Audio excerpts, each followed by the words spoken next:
ማለት በሌላ ስም ስጠራሽ ሰማ መስሎኝ ነበር። እኔ ግን ልጅቷ እስከ መጨረሻው ብትወገድ በጣም ደስ ይለኛል። ባለሀብቱ ሊገልሽ ይፈልጋል። ምን? ከዚህኑ ጋር ልንጋጭ ነበር። ፈጣሪ ናገር። ይቅርታ አድርግልኝና እኔ ግን ቶሎ ማግባት እንፈልጋለሁ። የእውነት ፍጥነትን ሳላደንቅል አልቀርም። ለነገሩ የካሌ ምሩቅ አይደለ? በእውነት ጋሽ ሀብታሙ በተፈጠረው ነገር እኔም በጣም አዝኛለሁ። አያስቡ። ከዚህ በኋላ ግን በስህተት እንደዚህ አይነት ነገር አይፈጠርም። ሌላ ባካፕ እንዳላ ታውቅ ነበር? በፍጹም ከዚህ በኋላ ሌላ ባካፕ እንደማይኖራት እርግጠኛ ነኝ። አሁንም ግን እጠራጠራለሁ። ምን ነው ጋሽ ሀብታሙ እኔን አያምኑኝም? ልጅቷ የሆነች ቆቅ ነገር ናት። አተርፍ ባይ አጉዳይ እየሆነ የሚገኘው መርዞ ሚስቴን አከራይቼ አተርፋለሁ ባለው መሰረት አሁን ግን ጭራሽ ትርፉ ቀርቶበት ከነ ዋናውም እየከሰረ ይገኛል። መርዞ ኤፍራታን የማህፀን ኪራይ አከራይቼ እኛም እንጠቀማለን ሰውየውንም እንጠቅማለን ባለው መሰረት ኤፍራታን የማህፀኗን ኪራይ እንድትነጋገር ከባለ ሀብቱ ጋር አገናኝቷት ይገኝ ነበረ። ታዲያ በዚህ መካከል ኮሚሽንን እቀበላለሁ የሚለው መርዞ እንዴት በገዛ እጄ ሚስቴን አሳልፌ እሰጣለሁ እያለም ይገኝ ነበረ።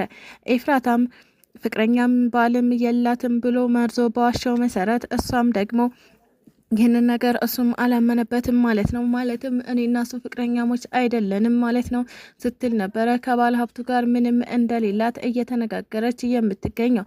ባለ ሀብቱም ኤፍራታን እጅግ በጣም እንደወደዳት እናም ሚስቱ አድርጎ የልጆቹ እናት ሊያደርጋት እንደሚፈልግ እየነገራት ይገኝ ነበረ። ኤፍራታም ይህንን ካዳመጠች በኋላ ቆይ አሁን ሚስትህ የት ነው ያለችው ስትልም ጠይቃው ትገኛለች። ታዲያ ባለሀብቱ ሚስቴን ፈትቻታለሁ የሚገባትን ያክል ገንዘብ ከሰጠኋት በኋላ እንድትሄድ አድርጋታለሁ ሲል ነበረ እያስረዳት የሚገኘው።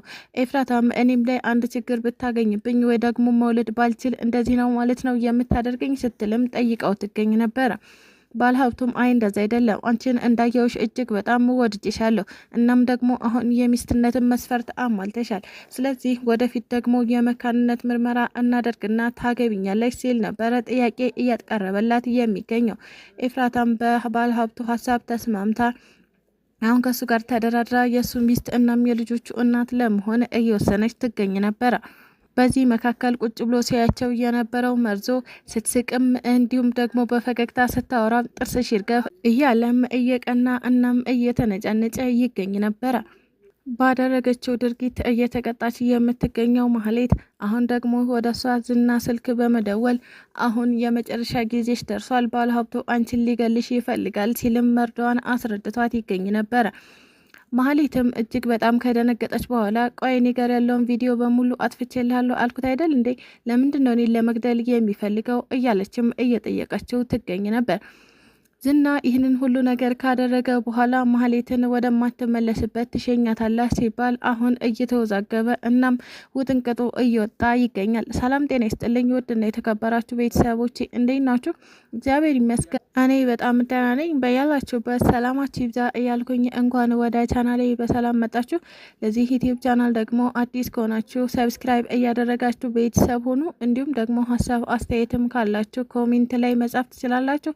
ለዛሬው ደግሞ ምሳሌ ፊልምን ክፍል 149 ይዤላችሁ መጥቻለሁ። እስከ ቪዲዮ ፍጻሜ አብራችን ቆዩ። ለማንም ቢሆን እጅ አልሰጥም የሚለው እና አይበገሬው መድብል አሁን ደግሞ ጠበቃውን እናም በጠበቃው ዙሪያ ያሉ ሰዎችን እያፈላለገ ይገኝ ነበረ። ታዲያ ይህን ሁሉ እያደረገ ያለው ለሞገስ ሲል እንደሆነ የሚታወቀው መድብል አሁን ላይ ጠበቃው ስልክ እስከሚደውልለት እየጠበቀ ይገኝ ነበረ። ጠበቃውም ወደ መድብል ከመደወል ይልቅ ራሱን ችሎ እየኖረ ጎዳና ላይ ወጥቶ እየኖረ ይገኝ ነበረ። አሁን ላይ በስከ መጨረሻ ጠበቃው መኖር ሲያቅተው ማለትም አቅሙ እየደከመ ሲመጣ የግዴታ ወደ መድብል ስልክ መደወል አለብኝ ብሎ ባሰበው መሰረት መድብል ጋር እየደወለለት ይገኝ ነበረ። በሌላ በኩል ደግሞ መቼም ቢሆን በዙሪያችሁ ከማንዣበብ ወደ ኋላ አልልም የሚለው ዝና አሁንም በመድብል ዙሪያ ያሉ ሰዎችን በሙሉ እየተከታተለ ይገኝ ነበር። እናም በእቅዱ መሰረት ብሩክንና ምሳሌን መኪናቸውን ለመግጨት እየሞከረ ይገኝ ነበር። ብሩክ በጥበቡ ካመለጣቸው በኋላ ወደ ቤታቸው በሰላም ገብተው ይገኛሉ። እናም ምሳሌ ለቅድስት ዛሬ አባዬ መኪናው ከሌላ መኪና ጋር ሊጋጭ ነበረ እያለችም እየነገረቻት ትገኝ ነበረ። ቅድስትም ብሩኬ ምን ተፈጥሮ ነው ስትል እየጠየቀችው ትገኛለች። ታዲያ ብሩክም ለቅድስት እያንዳንዱ ነገር ምንም ሳያዛባ ነግሯት ይገኝ ነበር። እሱም ምንድነው አንድ መኪና እኔና ምሳሌ ለመግጨት እየሞከረ ይገኝ ነበር። እንዴት ብዬ እንደወጣሁ እኔ ነኝ የማውቀው እያለ ሙሉ ታሪኩን ከነገራት በኋላ ቅድስትም አይ ዝና ነው ማለት ነው፣ ዝና አሁንም እኛን መከታተሉን አላቆምም ማለት ነው እያለችም ትገኝ ነበረ። ታዲያ ብሩክም አዎ የዝና ሰው እንደሆነ አውቃለሁ፣ እናም ከዚህ በፊት ደግሞ መድብልን ዝቶበት ነበር፣ እሱም በዙሪያ ያሉ ሰዎችን ሙሉ በሙሉ አጠፋቸዋለሁ እያለ እንደዛተበት ታውቂያለሽ አይደል እያለም እየነገራት ይገኛል። በዚህ ሰዓት ቅድስት ብዙ የሚያስጨንቋት ነገሮች አሉ። አባቷ ደውሎ ለምን አታገቢም ልጄ፣ እኔ እየታመምኩ እየደከምኩ ነው፣ እናም በህይወት እያለሁ ወግ ማረጌን እንድታሳይኝ እፈልጋለሁ ብሏት ይገኝ ነበረ።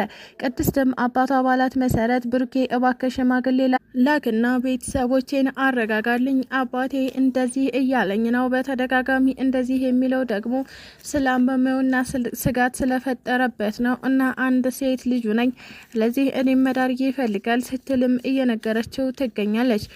ብሩክም ቅድስትን ካዳመጣት በኋላ ቅድስቴ በዙሪያችን ብዙ ችግር እንዳለ ታውቂያለሽ አይደል? ምናልባት ይህ ችግር ከተገባደደ እናም ደግሞ እኛም ራሳችንን ችለን ከኖርን ብዬ ነበረ። ነገር ግን እንደዚህ የሚያጣድፍሽ ጉዳይ ካለ አሁኑኑ ሽማግሌ ልኬ አገባሻለሁ ሲል ነበረ ለቅድስት ቃል እየገባላት የሚገኘው። በማህሌት ምክንያት ተቀጥራ የቤት ሰራተኛቸው ሆና የምታገለግለው ኤደን አሁን በመድብል ፍቅር እየወደቀች ትገኛለች። መድብልን ባየችውና በሰማችው ቁጥር ደስተኛ የምትሆነው ኤደን ከመድብል ጋር ለማውራት ጊዜና ሰዓት አግኝታ ነበረ።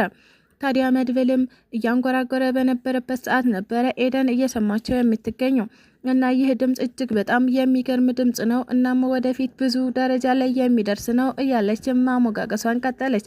መድብልም አዎ ተጀምሮ ያላለቀ ጉዳይ ስለነበረ ነው እንጂ ድምጼ እጅግ በጣም ቆንጆ እንደሆነ አውቃለሁ ሲልም ለኤደን አስረድቷታል። ኤደንም ስለ ጉዳዩ በጣም ማወቅ ፈለገች። እናም ምን ነበረ ነጠላ ዜማ ነበረ ስትልም ነበር እየጠየቀችው የምትገኘው። ታዲያ መድብልም ነጠላ ሳይሆን ጋቢ ነበር የነበረኝ ሲል መለሰላት። ምንም ያልገባት ማለትም እየተወዛገበች የምትገኘው ኤደን ስለምን ጋቢ ነው የምታወራው ስትል ጠየቀችው። አልበም ላወጣ ነበረ፣ እናም እዚህ ቤት አንዲት ልጅ ነበረች፣ አልበሚን በማይረባ ብር አውጥታ ሸጠችብኝ ሲልም ነገራት። አሁን ኤደን ልጅቷን እጅግ በጣም ማወቅ ፈለገች። እናም ስለ ልጅቷ መድብልን መጠየቅ ቀጠለች። መድብልን ማህሌት ትባላለች፣ እናም ለማይረባ ገንዘብ ነው አልበሜን እየሸጠችብኝ ሲልም አስረዳት። ማህሌት ስትልም ኤደን ደነገጠች።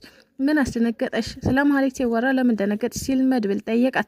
አይ ምንም ዝም ብዬ ነው ስትል ነበረ መድብልን ለማረሳሳት እየሞከረች የምትገኘው። ታዲያ የሆዳቸውን አውግተው ከጨረሱ በኋላ መድብልም ቆንጆ ምግብ ስሪልም ብሎ ኤደንን ተሰናብቷት ወጣ። ኤደንም ሀሳቧን ቀጠለች።